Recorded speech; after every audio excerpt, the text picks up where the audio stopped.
Ladies and gentlemen, mga kababayan, ang ating mahal na Pangulo ng Republika ng Pilipinas, President Benigno S. Aquino III.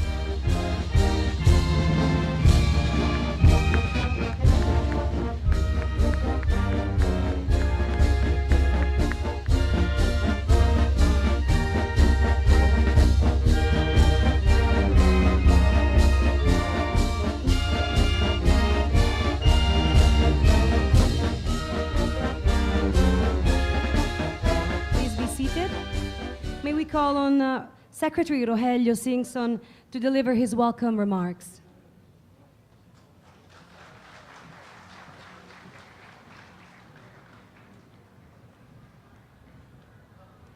His Excellency President Benigno S. Aquino III, the members of the DPWH Management Committee composed of the Undersecretaries, Assistant Secretaries, all of our regional directors here present, our bureau directors, our PMO cluster directors, guests, friends, ladies and gentlemen, magandang umaga po sa inyong lahat. Naririnig ba ako dyan sa dulo? Pakitaas ang kamay. Alright, thank you.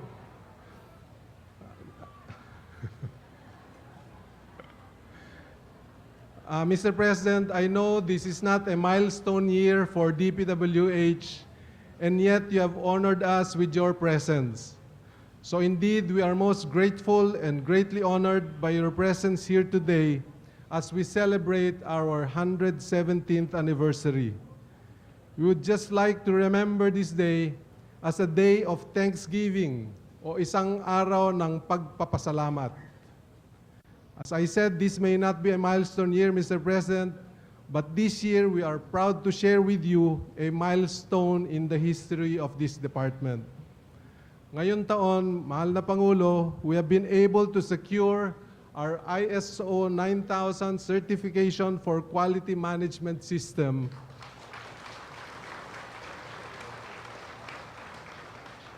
which we have worked for almost 2 years. Napakahirap humbunuin pala nitong ISO 9000. Kaya lang, since we imposed this on our big contractors, sabi namin dapat tayo din ISO 9000 certified. This means, Mr. President, that the DPWH Central Office, with its 9 bureaus and 9 service divisions, plus 2 regional and 2 district offices, are now fully compliant with international accepted practices and are now ISO certified. So all told, 19 implementing offices. This to us is our major step towards institutionalizing good governance reforms in the department. We will work towards having all of our PMO clusters, all of our regional offices, and at least 1 district per regional office to also be ISO certified as we work towards securing them. So we would like to share this honor with you, Mr. President. We will present to you the certificate a bit later, which is very much in line with your vision of Daang matuwid. Salamat, Pangulo, sa inyong suporta. Mr. President, we invited you today to thank you for your vision of Daang matuwid. If you don't mind, sir, I'd like to just... I remember when you interviewed me as a candidate for this position about this time of the year, kung hindi po ako nagkakamali, June 22 or 23. I know I have it in my calendar, exactly 5 years ago. In that one-on-one interview, when you were considering me as one of the candidates, you shared passionately your vision and the tasks for the Secretary of the Department, particularly about addressing corruption and the poor condition of our roads nationwide. While you were sharing your vision of Daang matuwid, which at that time I did not fully understand, pero ngayon, Mr. President, intinding-intindi na ho namin yan. I kept thinking about my reflection for that day. I hope you don't mind. And this was taken from Matthew 7, verses 13 to 14, and let me quote. Ito po yung sabi sa Mateo 7, versikulo 13 hanggang 14. Sabi po dito, "Enter the narrow gate, for the gate is wide and the road is easy that leads to destruction, and there are many who take it. For the gate is narrow and the road is hard that leads to life, and there are few who find it." I remember that dialogue very clearly, Mr. President.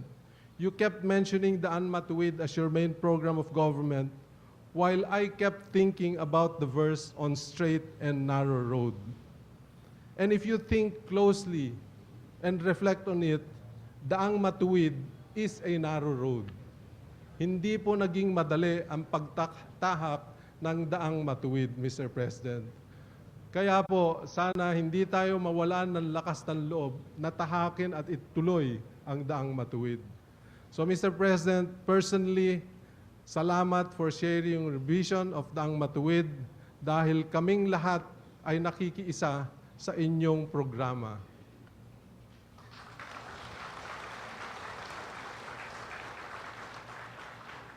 We, the officials and employees of DPWH, would also like to thank you, Mr. President, for your continuing support to our programs and endeavors, even if sometimes, I just hope it's not too often, that we do not always meet expectations because of the many challenges along the way.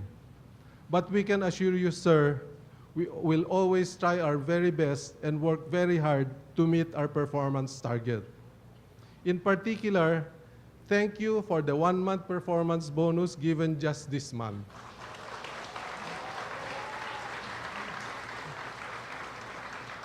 Also, on behalf of the DPWH employees who were victims of Yolanda, thank you for the financial assistance from the President's Social Fund.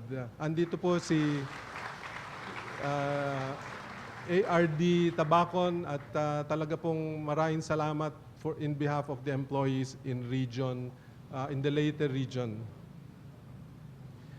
We're also grateful for supporting our program to be able to recruit young and talented civil engineers nationwide under our Cadet Engineering Program and the newly approved. Marami pong salamat kay Secretary Abad na pinayagan po kaming mag-hire ng new Engineer 2 positions nationwide to augment our technical capability to implement much bigger infra budget. Pwede bang pakitindig o taas ang kamay yung mga bagong recruit na young engineers na pinagmamalaki ng DPWH? Pakitaas ang kamay. Sir President, sila yung mga nakakurbater yan.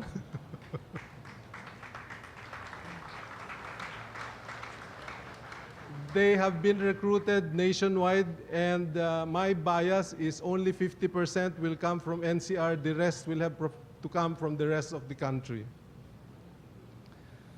With the new young engineers in place, there is hope for a better DPWH. Kitang-kita po ang mga mukha ng kabataan dito. Wala naman akong pinapatamaan doon sa mga datihan.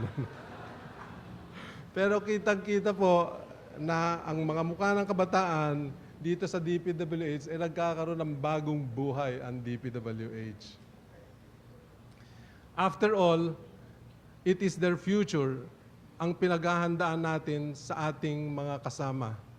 Inyong kinabukasan ang pinag-uusapan pagka tayo naglalatad ng programa dito sa DPWH. Kaya nararapat lang na kayong mga batang civil engineers, pagbutihan nyo dahil kinabukasan nyo ang maasahan nyong mapapabuti kung mabuti din ang ating trabaho. Finally, Mr. President, thank you for giving the Filipino people your prime years, prime time, and your self-sacrifice to serve and lead the country sa daang matuwid.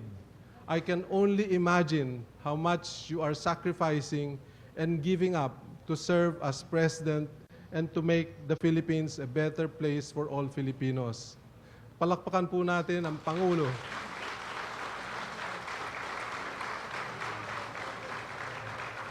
Salamat na lang sa Panginoon at nandiyan po kayo.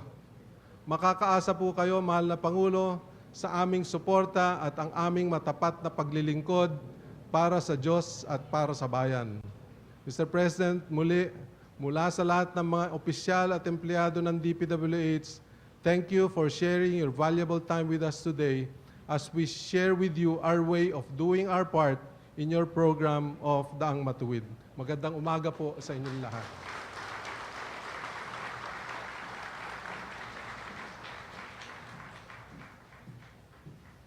Maraming salamat po, Secretary Singson.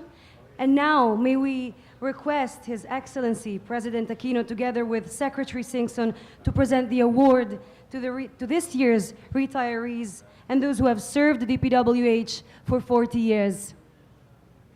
So may we request, please, may we request the following employees to come up to the stage and receive their award.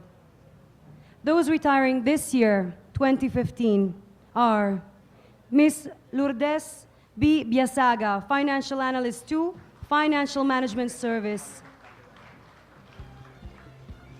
Ms.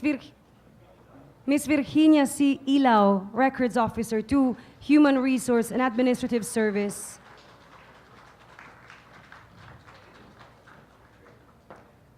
Engineer Ricardo J. Ortiz Jr., Engineer 3, Bureau of Design.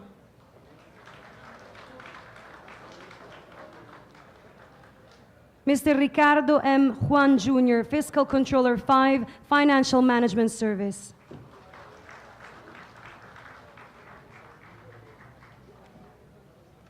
Engineer Philip F. Menyes, Project Manager 4, Flood Control Management, Project Monitoring Officer. Engineer Jose C. Ong, Project Manager 4, Unified Project Management Office, Bridge Management Cluster. And last but certainly not least, Undersecretary Jaime Pacanan, Undersecretary for Support Services.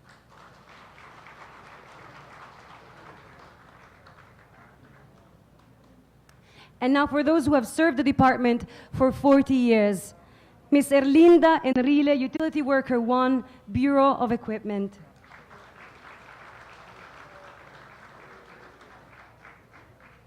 Mr. Eugenio S. Manlangit, Administrative Aid 2, Internal Audit Service. Ms. Erlinda L. Cordova, Fiscal Controller 1, Bureau of Equipment. Mr. Filipinico V. Cordova, Jr., Storekeeper 4, Bureau of Equipment. Ms. Erlinda Fernandez, Information Technology Officer 2, Information Management Service. Ms. Flora Dabajo, Budget Officer 2, Financial Management Service.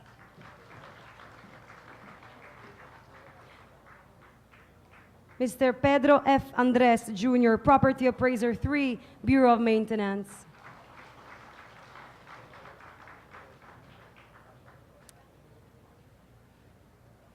Mr. Rolando Bonye, Chief Administrative Officer, Human Resource and Administrative Service. Assistant Director Adriano M. Doroy, Director 3, Bureau of Design.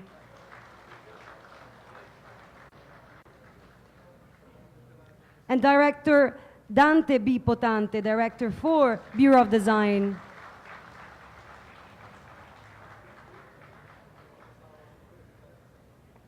And thank you. And now Undersecretary Rafael C. Yabut, Undersecretary for Project Management, Office Operations for Foreign Assisted Projects.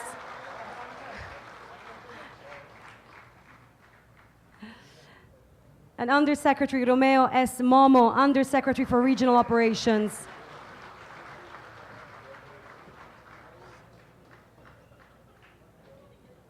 Last but not least, Undersecretary Raul C. Asis, Undersecretary for Technical Services.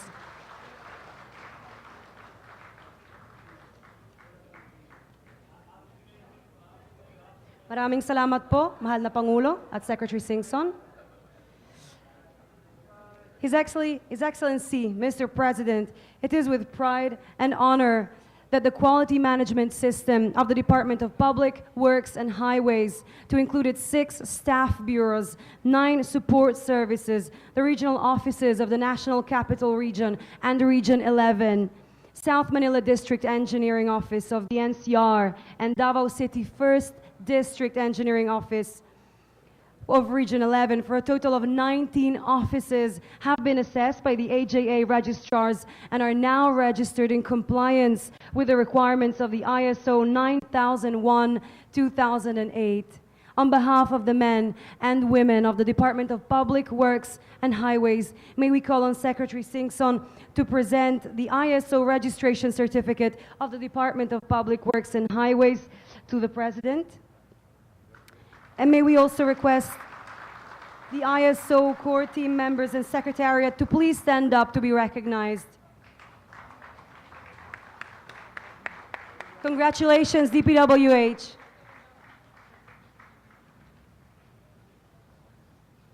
At this point, may we call on Secretary Singson to introduce our guest and, of course, Speaker of Honor. Mga kasama, ang ating pinakamamahal na Pangulo ng Republika ng Pilipinas, Pangulong Benigno S. Aquino III.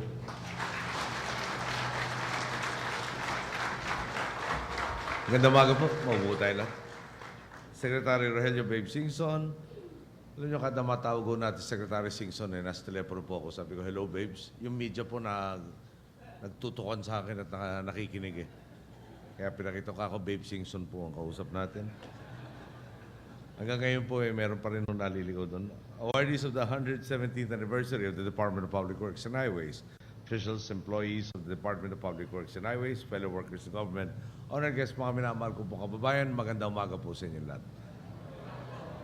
Yung bang pinakalikod ho doon, naririnig niyo ito? Hanggang dyan sahan. Sabi ko, alam niyo, naalala ko kasi, una kong dalaw dito sa DPWH bago akong kongresista. At saka, marami-rami rin taon no? Yung may hagdanan ho kayo dito, awa ng Diyos, tapyas-tapyas. Yeah. So, kongresista kang bago, lalapitan mo Department of Public Works. Yung kanilang mismong tanggapan, medyo hindi maayos, kakabahan kayo. Ano kaya kayang gawin itong departamento ito kung sila mismo, yeah, pampatapilok yung kanilang hagdanan. Pero ngayon, tingnan ho natin, medyo yung building ho nyo, hindi na natin masasabing brand new. Pero mukhang well-maintained. Mukhang malaki na ho yata ang diferensya. Sa Gawad Kalinga ho, gano'n ang sinasabi, di ba?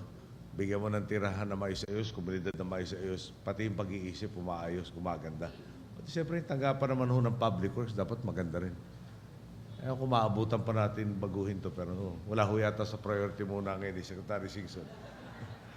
Anyway, talaga pong makabuluhan na ako sa ito para sa DPWH, kasabay ng pagdiriwang natin sa anibersaryo ng inyong ahensya.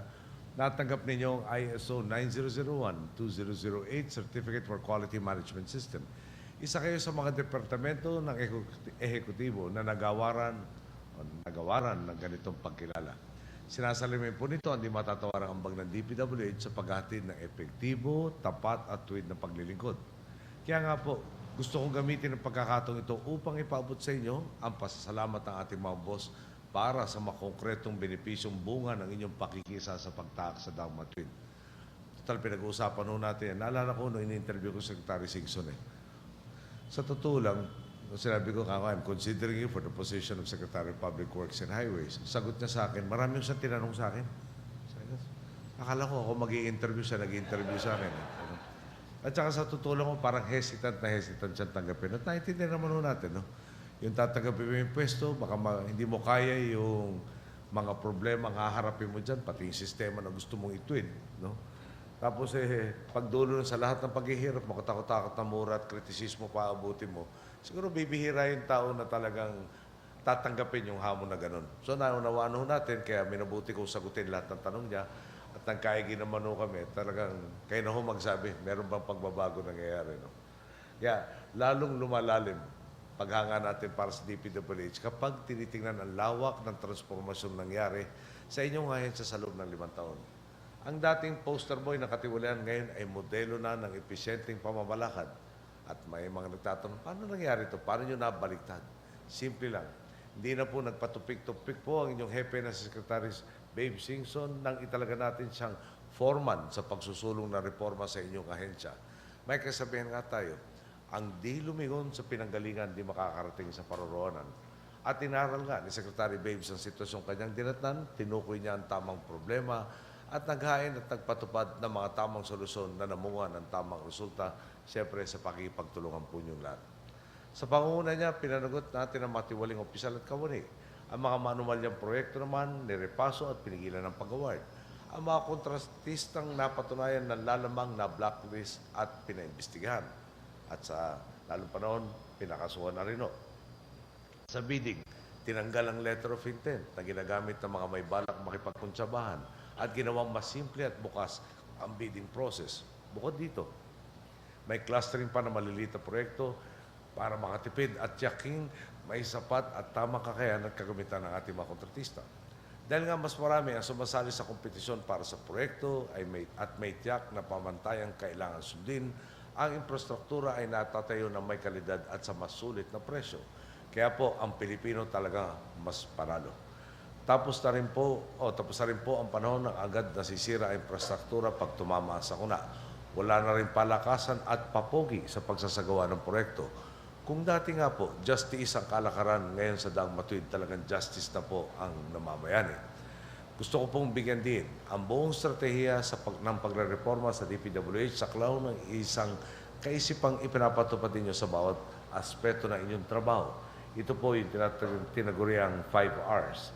Right projects at the right cost and right quality and accomplished at the right time with the right people. Palagay ko nga po, kung may isang ahensya sa gobyerno na dapat tularan, isang departamentong masasabi nating works at talaga naghahanap ng ways para mapaginhawa ang buhay ng mamamayan, DPWH po yan.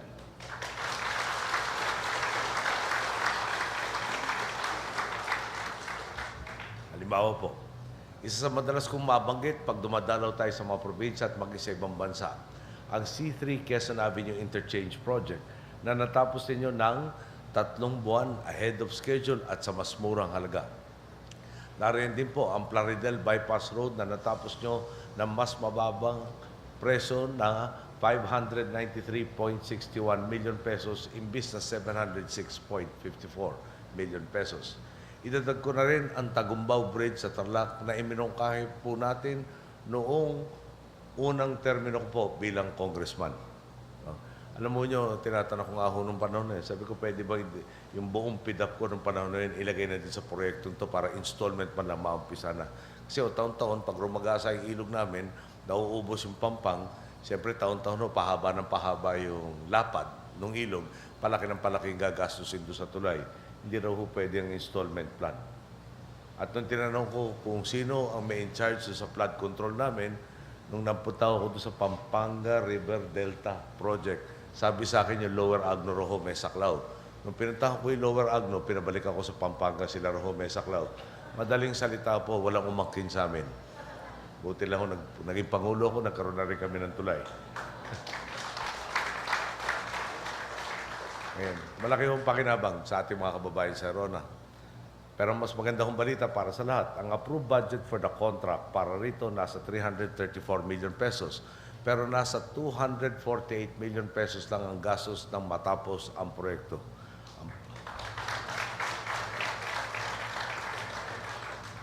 Punto ko po, dahil na-streamline na ang inyong bidding process at maayos ang pagpapatupad sa mga proyekto, di lang ninyong nagagawang matugunan ang mga pangangailangan, may savings pang nakokolekta. Balita ko po, umabot na nga ang inyong naipon sa halos 49 na bilyong piso.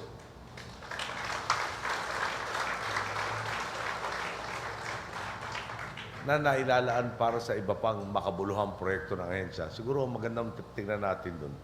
Siyempre, pag kulang yung pondo, hindi natin mapagawa yung infrastruktura ang kailangan, meron tayong kababayan nagtitiis. Nakatipid kayo, napaaga yung kanilang pagkamit nito mga proyektong kailangan nila. Nababawasan yung pagtitiis. Talaga kung naging makabuluhan ang pagsusumikap natin lahat. Ito na po ang bagong normal sa DPWH. Matipid ngunit mahusay ang gawa sa mga kalsada, tulay at iba pang infrastruktura, natatapos pa ng on time o kaya ng mas maaga Kung road quality naman po ang pag-uusapan, ayon po sa Global Competitiveness Report ng World Economic Forum, tuloy-tuloy po ang pag-angat natin mula sa dating 114th noong 2010 to 2011. Ngayon po, 87th na po tayo nitong 2014 to 2015. Patunay ito na habang tinataasan natin ang budget ng inyong ahensya at lumalakas ang ating suporta, ay sinusuklan ninyo ang ating bansa ng mas mataas na kalidad ng trabaho. Dahil po sa mga ambag ninyo, di ba mas madali nang maghatid ng produkto at serbisyo at bumisita sa iba't ibang panig ng bansa?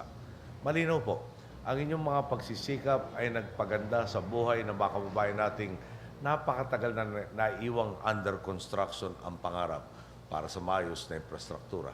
Halimbawa nga po, ang bagong Lulutang Bridge sa Isabela na 1995 pa nang masira ng bagyo at debris. Pero sa ating administrasyon lang na isa katuparan maibalik at mas maganda pa. Sa loob nga ng 2 dekada ay hinayaang magtiis ang mga kababayan natin doon. Pero ngayon po, ang dating 1.5 oras hanggang 2 oras sa biyahe, 5 minuto lang.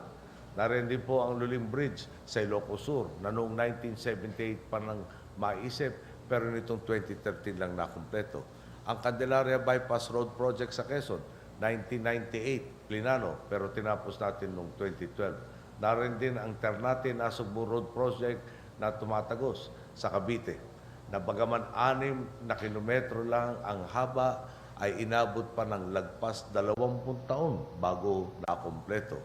Sa Mindanao naman po, tinatapos ninyo yung Basilan Circumferential Road na sa loob ng 15 taon ay di nakausad dahil sa kaguluhan. Iyong kalsada po talagang pinagtulungan ng DPWH at ng Engineering Brigades ng ating sandatahan lakas. Maliwanag po, yung pagbabagong nakikita natin sa DPWH, di ang bunga ng tsamba, rocket science o magic. Tinulak ni Secretary Babes at ng inyong mga opisyal at kawin ang pagbabago at nakiisa kayo sa hangaring talagang pag-aanin ang estado ng pamumuhay ng ating mga boss. Imbis na tapanan lang ang problema, nakiisa kayo sa pagpapatag ng mga lubak sa sistema. Imbis na maburo sa imahe ng kukupat-kupat na burokrasya, nagtindig kayo ng isang ahensyang kayang maghatid ng mas mataas na antas ng mabisang paglilingkod. Doon po sa mga nagretiro sa araw na ito, sa ilang taong pagsiservisyo ninyo, nakita ninyo kung paano talagang nireforma ang inyong ahensya sa ating pamamahala. At di naman siguro kalabisang sabihin na ngayon, pag sinabi mong taga-DPWH ka, talagang mabibilib ang kausap mo sa inyong nagawa. Tatapatin ko po kayo. Sa haba ng listahan ng mga nagawa ng inyong ahensya, may pwede na sanang humirit na okay na tayo. Nagawa na natin ang dapat gawin. Pero kilala ko po si Secretary Babes at alam ko ang kalidad ng inyong departamento. Hanggat may pangarap ng karaniwang Pilipino na kaya ninyong isa konkreto, patuloy ninyong ilalatag ang pundasyon para sa positibong pagbabago. Mga kasama, 370 araw na lang po ang nalalabi sa ating administrasyon at dapat natin sagarin ang natitirang panahon para pagtibayin pa ang transformasyon tinatamasa ngayon. Mula sa ating nasimulan, uusbong ang mga benepisyong mapapakinabangan ng mga susunod sa atin. Ang mga dike at dam na susuporta sa mga pamayanan, mga farm-to-market road at kalsadang magpaparangkada sa agrikultura, komersyo at turismo, at maghahatid ng oportunidad sa mga liblib na komunidad. At iba pang uri na infrastrukturang magtutuloy sa atin patungo sa isang maaliwalas, mas maunlad na bukas. Tiwala nga po kung kasama ko ang DPWH sa pagsigurong di na tayo kailanman mag-U-turn pabalik sa dinatnan nating kalakaran. At sa halip ay patuloy kayong makikiambag upang mapabilis pa ang pagdating natin sa isang lipunang hitik sa pagkakataon na talagang may pagmamalaki ng bawat Pilipino. Sa susunod na taon po, tinataya na ang budget ng DPWH ay katumbas na 5% ng mas malaking gross domestic product natin. Kanina po nakita nyo kung kinakalikot ko yung iPhone, tinitingnan ko lang kung gaano karaming zero po yan. Medyo malaki-laki. Roughly about 600. Kung tama ko yung 600. Somewhere in the vicinity of 600 billion pesos ang naka-earmark for 2016 na mga proyekto nyo. At siyempre, di ba? Hindi mabigat maglaan ng ganong kalaking pondo kung sigurado tayo napupunta sa tamang lugar. Mayroon naman yung, maski na 1,000 piso, kung talagang duda ka kaabot doon, huwag na lang. Pero dito po, dito ko, 5% of the next year's GDP o yung projected GDP, ang target natin. Ngayon po yung nasa 4% na tayo. So, keep up the good work. Talaga naman po, pati itong mga cadet engineer nyo, sana nga, no? Yung idealism nyo ngayon, hanggang pagdating na nag-40 years of service na kayo dito, ay buong-buo pa. No? Hindi ko mababawi dito sa 40 years of inyong inambag. Pipilitin natin, no? Na talaga namang ilapit natin na ilapit, yung rewards naman sa ating kawani ng gobyerno ay mangyari.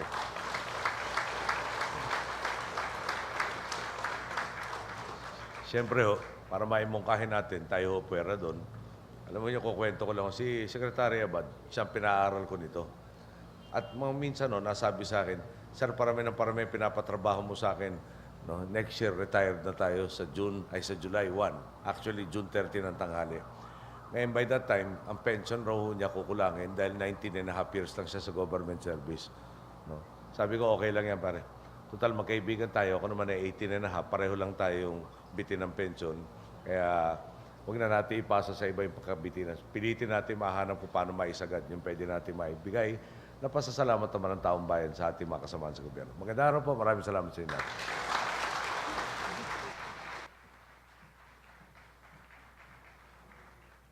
Thank you, Paul. May we request His Excellency to remain on stage for the photo opportunity. So let me call on the first batch, the MANCOM.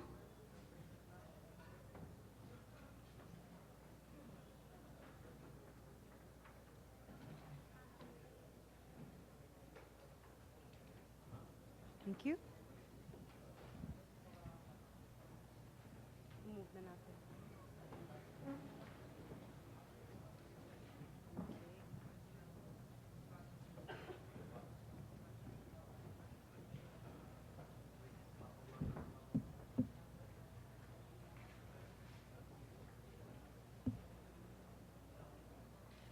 Dito pa?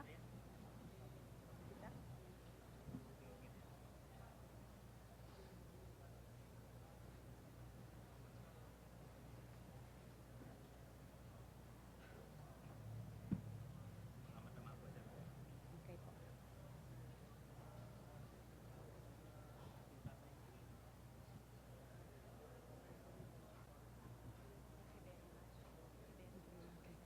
Thank you very much. And now the second batch, all the directors.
Okay. Thank you very much. Thank you. And now the third, the ISO core team, all the members.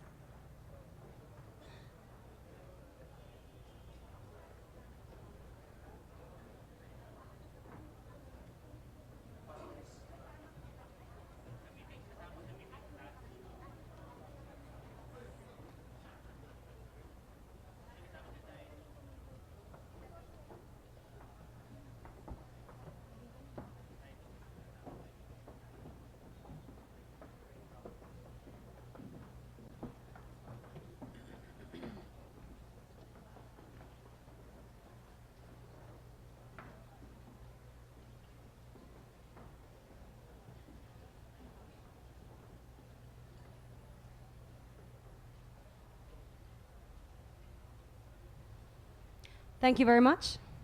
Thank you. Thank you, Mr. President. We want to thank our guest of honor for gracing this very important occasion in the history of the DPWH. Once again, ladies and gentlemen, President Benigno S. Aquino III. And now the President, together with, with Secretary Singson, will view the DPWH exhibits at the second floor. Once again, thank you very much and happy 117th anniversary DPWH. Congratulations.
So 25 minutes.